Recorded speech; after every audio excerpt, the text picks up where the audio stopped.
Then I said, Lord, I am sending this dough right back to the plant. You made that dough. I make refrigerators and I know all there is to know about a refrigerator.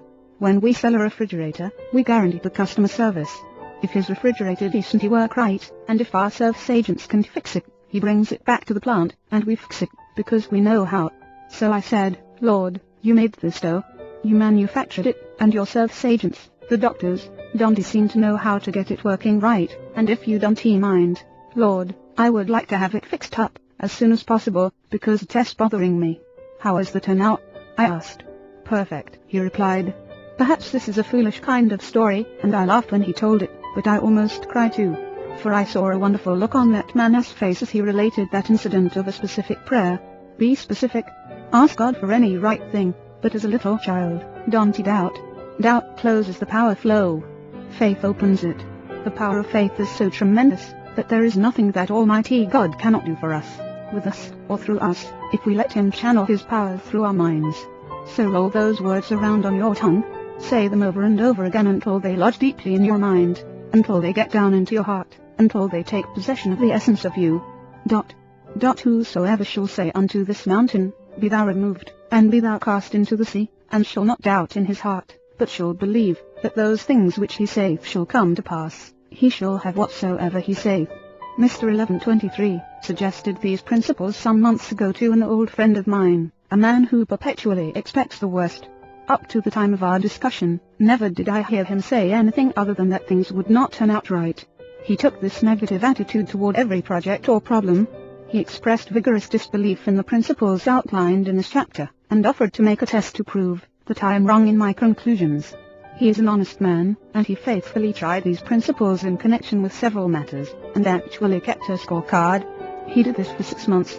He volunteered the information at the end of that period, that 85% of the matters under investigation had turned out satisfactorily. I am now convinced, he said, although I wouldn't have believed it possible, but it is evidently a fact, that if you expect the best, you are given some strange kind of power to create conditions that produce the desired results. From now on I am changing my mental attitude, and shall expect the best, not the worst. My test indicates that this is not theory, but a scientific way to meet life's situations. I might add that even the high percentage he attained can be raised with practice, and of course practice in the art of expectation is as essential as practice on a musical instrument, or with a golf club. Nobody ever mastered any skill except through intensive, persistent, and intelligent practice. Also it should be noted that my friend approached this experiment first in a spirit of doubt which would tend adversely to affect his earlier results. Every day as you confront the problems of life, suggest that you affirm as follows: I believe God gives me power to attain what I really want. Never mention the worst. Never think of it. Drop it out of your consciousness. At least 10 times every day affirm, I expect the best, and with God's help will attain the best. In so doing your thoughts will turn toward the best, and become conditioned to its realization. This practice will bring all of your powers to focus upon the attainment of the best. It will bring the best you. Footnotes 1. I will be glad to send you a free copy of Thought Conditioners, a pocket-sized booklet containing 40 of the most creative scripture passages. Write. Sermon Publications, Marble Collegiate Church, 1 West 29th Street, New York 1, New York. I don't believe in defeat. If you are thinking thoughts of defeat, I urge you to rid yourself of such thoughts, for as you think defeat you tend to get it. Adopt the I don't believe in defeat attitude. I want to tell you about some people who have put this philosophy into effect with excellent results, and shall explain the techniques and formulas which they used so successfully. If you read these incidents carefully and thoughtfully, and believe as they did, and think positively, and put these techniques into operation, you too can overcome defeats which at the present moment may seem inevitable.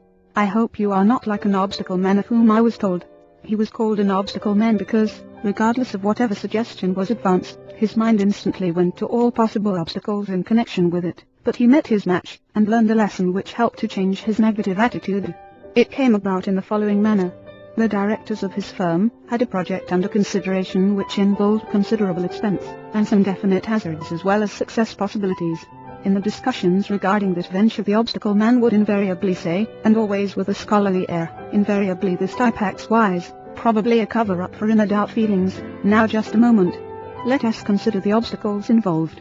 Another man, who said very little, but who was respected by his associates for his ability and achievements, and for a certain indomitable quality which characterized him, presently spoke up and asked, "Why do you constantly emphasize the obstacles in this proposition instead of the possibilities?"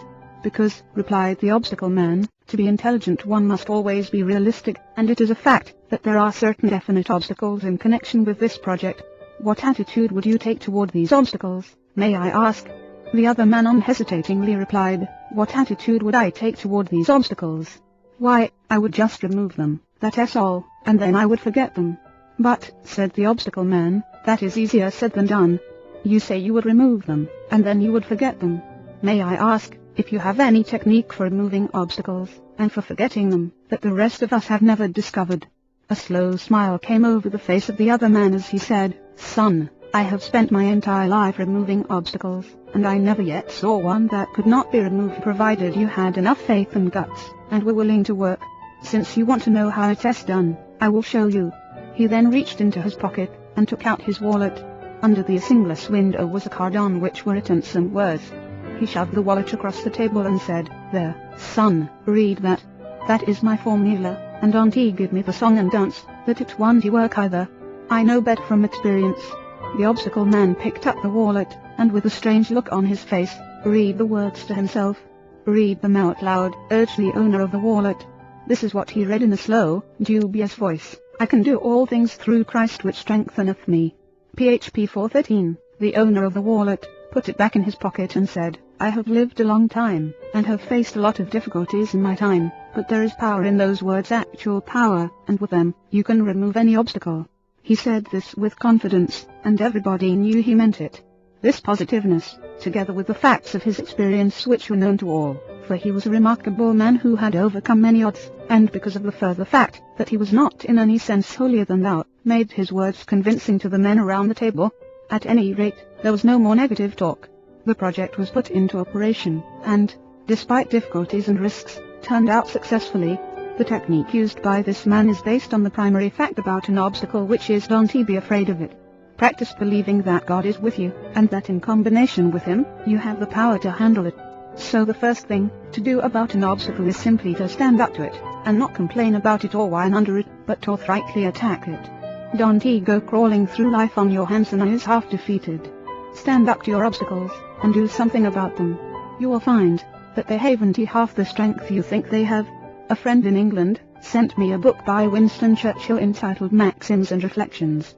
In this book Churchill tells of the British General Tudor, who commanded a division of the British Fifth Army which faced the Great German Assault in March 1918. The odds were heavily against him, but General Tudor knew how to meet an apparently immovable and undefeatable obstacle. His method was simple. He merely stood and let the obstacle break on him, and he, in turn, broke the obstacle. Here is what Churchill said about General Tudor. This is a very great sentence, and it is filled with power. The impression I had of Tudor was of an iron peg, hammered into the frozen ground, immovable.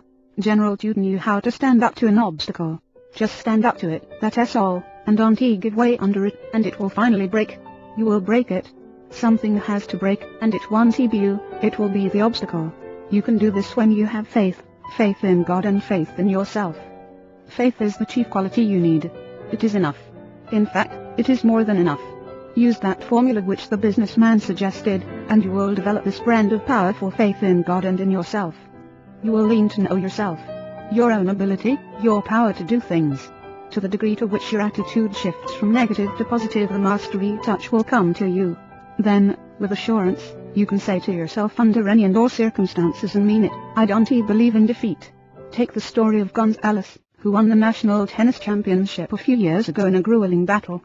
He had been practically unknown, and because of wet weather he had not been able to perfect his game prior to the tournament. The sports writer of a metropolitan newspaper in analyzing Gonzalez said that there were certain defects in his techniques, and gave it as his opinion that probably greater champions had played on the courts. However, he credited Gonzalez with a marvelous serve and a skillful volley.